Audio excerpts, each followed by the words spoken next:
Let's see here. So, 7,000 new Japanese islands were just discovered here. What could happen with the land? Let's see.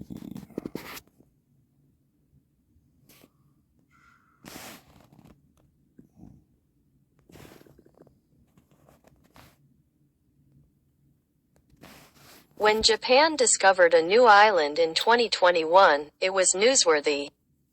An underwater volcano erupted and left a crescent-shaped landmass with a diameter of about 3,281 feet in Asian country's territory within the Pacific Ocean. However exciting, that discovery pales in comparison to what the country found early this year, 7,000 new Japanese islands.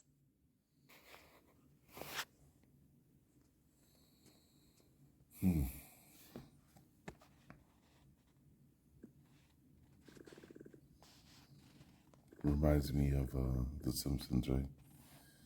Whole idea that there's going to be wars fought over water and the ocean drying up.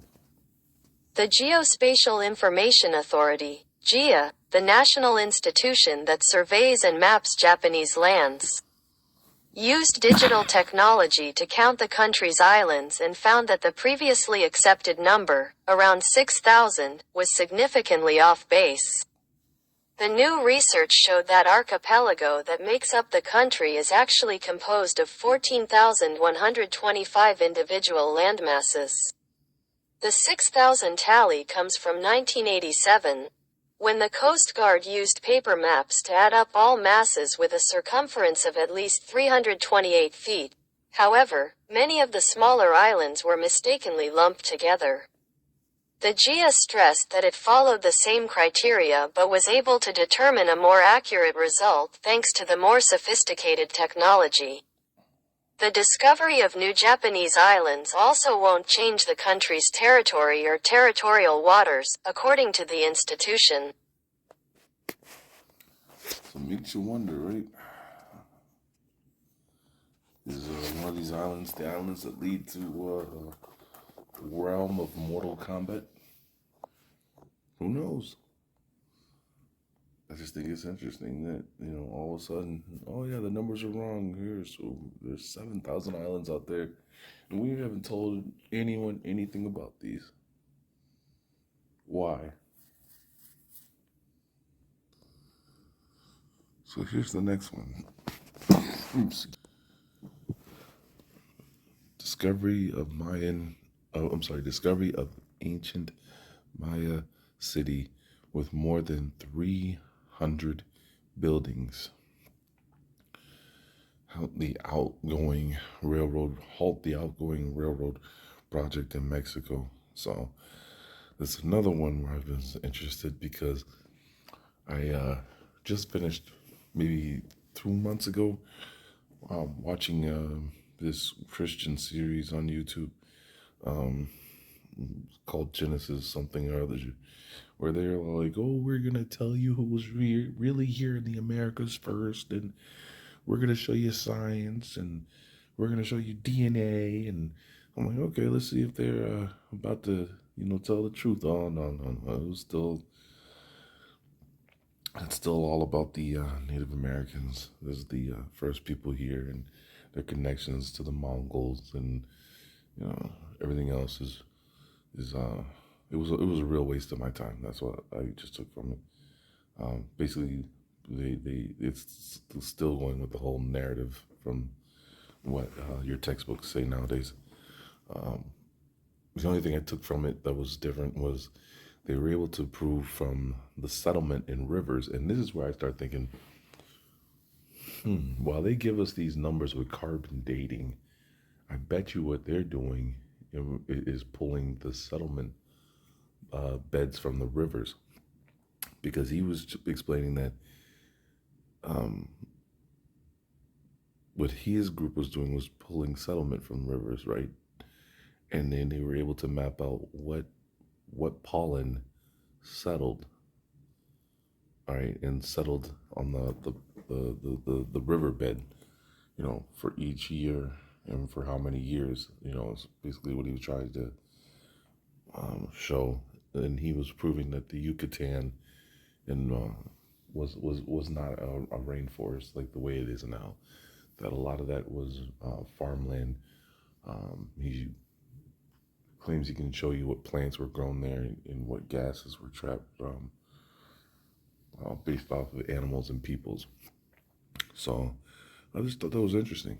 Um, but the rest of it was garbage, to be honest. It was a waste of my time. So, and I think it was a 6-part series, and it was long.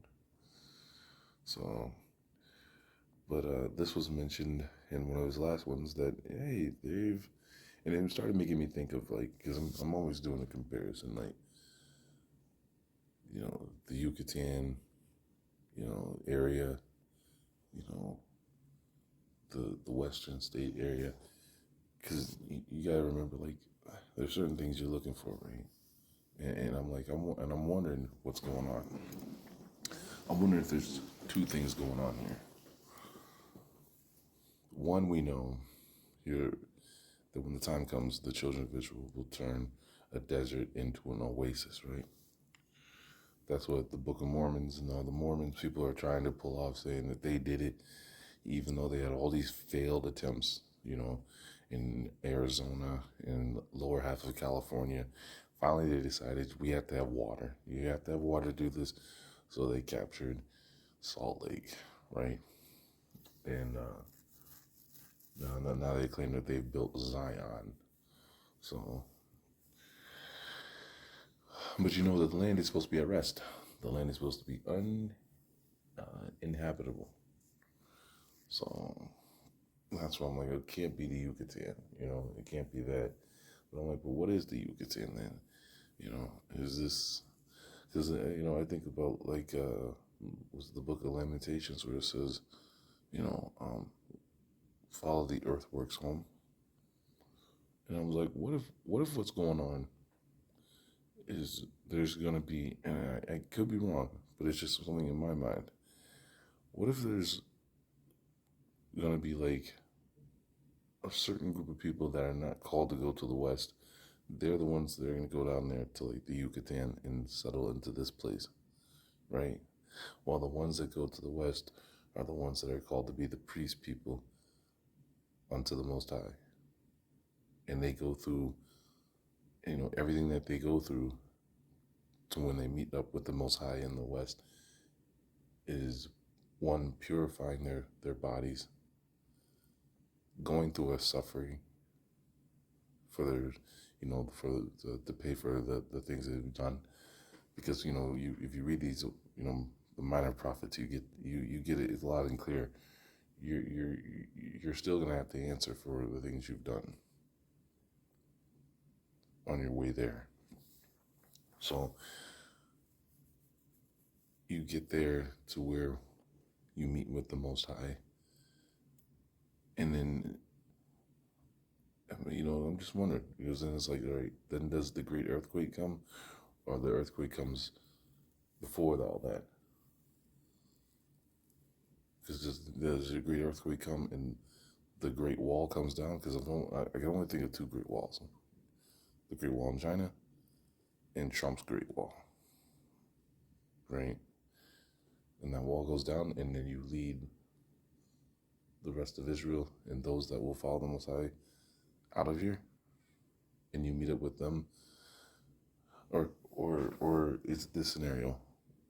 All of us here go west, the ones that are called in that place down there, like in the Yucatan, is for our people that are in Central and South America to meet up, and people from like I don't know the islands to meet up, and we all meet up there and walk out of here after we go through what we go through in the West. I don't know, it's just something that is, I feel like the more we read, more information is brought up. And I was sitting here and I'm like, why is this important? Really, why is this important to even broadcast? That they're finding more and more, that they're because how do you explain this? You got to ask why, who put the halt that nobody could visit the Yucatan like this, right? Because if these Christian scholars are telling the truth that it used to be a wide open, farmland, crops are being grown, stuff like that, and then all of a sudden, all right, it's a protected rainforest, nobody can chop through here. Who gives that order, and why? And now, why is it okay to go ahead and go through there? See, because my mind is saying, this is the Catholic Church is saying, we put the squeeze on this. Nobody can go into this forest.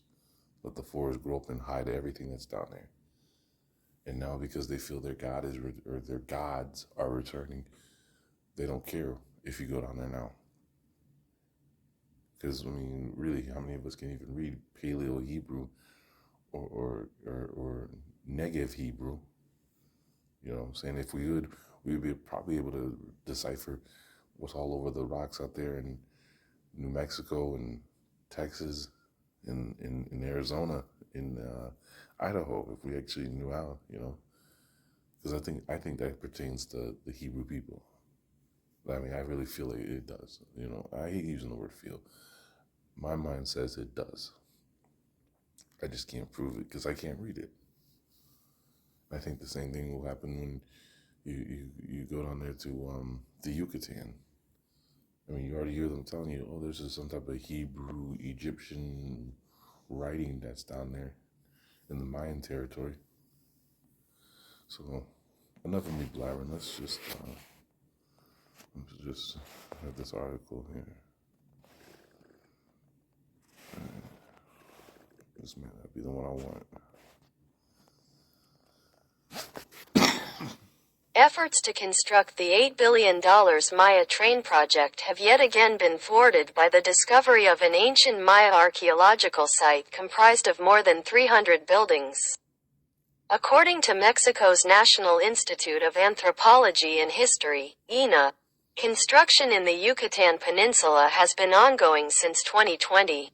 Last Thursday, in a regular news briefing held by Mexican President Andrés Manuel López Obrador, INAH Director Diego Prieto confirmed that an archaeological survey along Section 5 of the project, between Playa del Carmen and Tulum, has uncovered a significant archaeological site.